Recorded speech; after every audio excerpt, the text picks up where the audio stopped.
Hey guys, today's recipe is going to be some paneer matar. Do check out the ingredients in the post before you start the recipe. Take a pan, add 2 tablespoons of ghee or oil. I have used ghee. I personally like making it in ghee. Then add 2 chilies, green chilies, slit them into half and let them roast well. Then you add your cumin and your mustard seeds, jeera and rye. I've used grated onions, 3 of them. Put it to the mixture, fry it very well. Add your ginger garlic paste to it. Let the rawness of the ginger garlic paste cook. You can add your tomatoes, which is grated tomatoes, and make sure you cook them all very well as they come together. You'll get a paste like this that looks something like this. To which I have used the Kitchen King masala. This is the masala that I use for this recipe. I've added 1 teaspoon of that and half a teaspoon of turmeric, that is haldi here.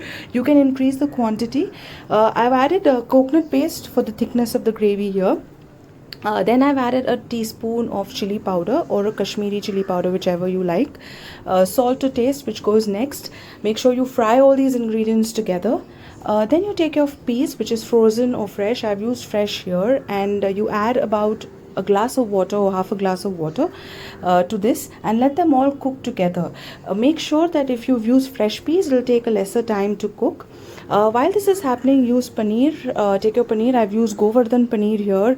Added turmeric and chilli powder and a little bit of salt to this. Put them on the pan, fry them a little so that they half cook it. You can add this then to the mixture directly. So by now your peas should be cooked. The thickness of the gravy comes from the coconut paste, so make sure that when you put your paneer, keep it for some time.